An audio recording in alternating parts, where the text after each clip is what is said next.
साधना भारती जी हमारे साथ जुड़ी हुई हैं। साधना जी, आज सबने सुना होगा कि मध्य प्रदेश के मुख्यमंत्री शिवराज सिंह चौहान जी ने कहा कि कांग्रेस पार्टी चीन पर तो कुछ बोल ही नहीं रही है, उल्टे अपने देश के लोगों के ऊपर, अपनी देश की सरकार के ऊपर, सैनिकों के ऊपर सवाल उठा रही है। ऐसा लग रहा है जैसे चीन से लड़ने के बजाय कांग्रेस पार्टी भारत से लड़ना शुरू कर चुकी है, जबकि ऐसे वक्त में इस देश के नागरिक होने के नाते, इस देश की बड़ी विपक्षी पार्टी होने के नाते चीन के बारे में भी कांग्रेस पार्टी को बोलना चाहिए और हमलावर होना चाहिए। देखिए, मैं तो सबसे पहले उनकी बातों का खंडन करती हूँ। हमने कभी सेना के खिलाफ नहीं बोला, हमने हमेशा सेना के पराक्रम का सम्मान किया है। यहाँ जो अभी विशेषज्ञ आपने बिठा रखे हैं उनका भी हम पूरी तरह से सम्मान करते हैं। सुधांशु जी बीच में मत बोलिएगा, मैंने बहुत शालीनता से आपको सुना है। मैं ये पूछना चाहती हूँ, सुधांशु जी बड़ी बड़ी बातें कर रहे हैं। पहली बात मैं क्लियर कर देती हूँ कांग्रेस की प्रवक्ता के नाते कि चाहे गलवान घाटी हो, चाहे पंगोक्सो, चाहे झील के इलाके हो, चाहे वो हॉट स्प्रिंग के इलाके हो, हमें चीनी जो घुसपैठ है वो हम बिल्कुल स्वीकार नहीं करेंगे।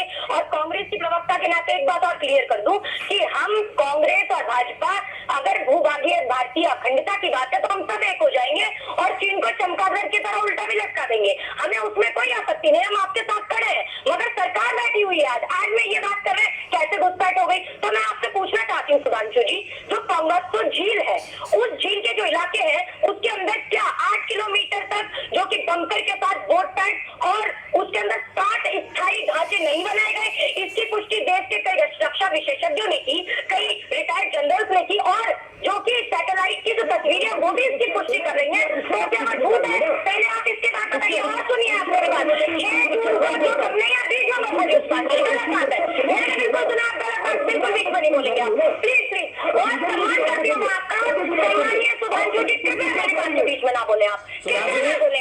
मैं आपसे ये प्रश्न पूछना चाहती हूँ, आपसे ये पूछ रही हूँ कि फिर 6 जून को कमांडरों के बीच में क्या बात हुई? आज 20 सैनिक जो हमारे शहीद हो गए, एक बार सारा समय के बाद देश की जनता के बीच में सुधांशु जी बीच में बोलिए, बीच में मत बोलिए। सुधांशु जी एक मिनट इनकी बात सुन लेते हैं, फिर हम आपके पास आ रहे हैं। आपकी इतनी देर बात सुनी ना सुधांशु जी, प्लीज आप बीच में। मैं आपसे एक प्रश्न और करती हूँ, एक आपत्ति दर्ज कराना चाहूंगी। माननीय प्रधानमंत्री जी ने कहा कि सैनिक मारते मारते मरे हैं। किसी भी पराक्रमी पुरोधा की माँ को अपने बेटे के मरने पर गर्व नहीं होता, उसके शहीद होने पर गर्व होता है। मैं प्रधानमंत्री जी की मंशा पर प्रश्न नहीं उठा रही हूँ, उनके शब्दों पर आपत्ति दर्ज करती हूँ कि सैनिक मारते मारते मरते नहीं, सैनिक मारते मारते शहीद होते हैं और भाजपा के प्रवक्ता आए दिन इसकी पुनरावृत्ति करते हैं। तो मैं आपत्ति दर्ज कराना चाहती हूँ। दूसरी बात मैं पूछना चाहती हूँ, आप बताएं, आप बात करते हैं चीनी उसकी, आप कहते हैं कि कांग्रेस पार्टी चाइना का साथ देने ला रहे हैं। आज चाइना आपकी बात में सुर मिला रही है। चाइना कहती है कि प्रधानमंत्री मोदी जी सही कह रहे हैं कि क्योंकि वो तो कह रहे हैं घुसपैठ हुई नहीं, वो तो कह रहे हैं गलवान घाटी चीन की थी। आप बताएं क्या गलवान घाटी चीन की थी? क्या क्यों विवाद उत्पन्न हुआ? सैटेलाइट की तस्वीरों को नकार देंगे आप जो जनरल और जो सुरक्षा के विशेषज्ञों ने कहा, आप उसकी बात को नकार रहे हैं। आपके रक्षा मंत्री, आपके विदेश मंत्री जो कहते हैं प्रधानमंत्री जी की बातें उससे उलट क्यों सुनाई देती है? आज हम आपके साथ खड़े होने को तैयार है चीन से लड़ने के लिए, मारिए ना घुस के, क्यों ला के नहीं दिखा रहे? नेपाल तक आपको ला के दिखाने के लिए तैयार हो गए हैं। क्या वो चीन का उत्साह हुआ देश नहीं है?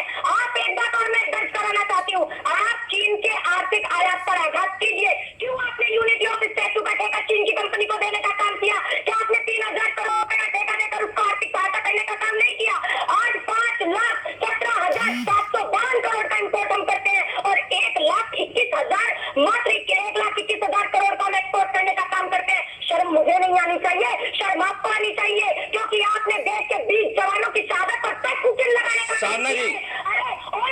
साधना जी, आपने बहुत वाजिब सवाल उठाए हैं, मैं सुधांशु जी से उसका जवाब जरूर ले रहा हूं।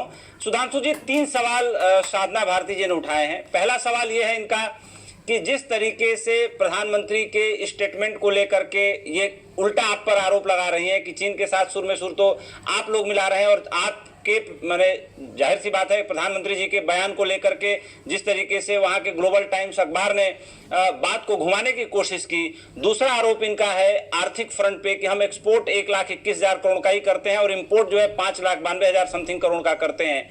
और इनका बाकी जो सवाल है कि जाहिर सी बात है कि जो सारे मुद्दे हैं, सारे इशूज हैं, कहीं ना कहीं उसमें भारतीय जनता पार्टी सफल होती हुई, या भारतीय जनता पार्टी की सरकार है वो सफल होती हुई दिखाई नहीं दे रही है। और जो एक तरीके से विपक्ष को संतुष्ट करना चाहिए उस तरीके से विपक्ष को संतुष्ट नहीं कर रही है।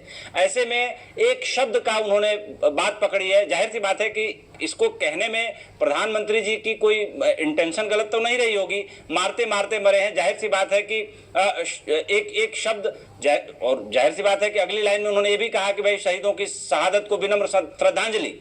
तो आप क्या कहना चाहेंगे सुधांशु जी, जो आर्थिक फ्रंट है या जो प्रधानमंत्री जी का बयान आया या जो मारते मारते मरे हैं, उन्होंने शहीद शब्द का इस्तेमाल नहीं किया, हालांकि इसको मैं बहुत कोई बड़ी बात नहीं मानता।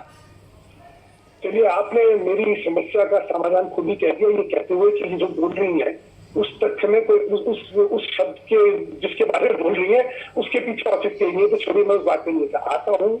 इन्होंने कहा था कि आप चीन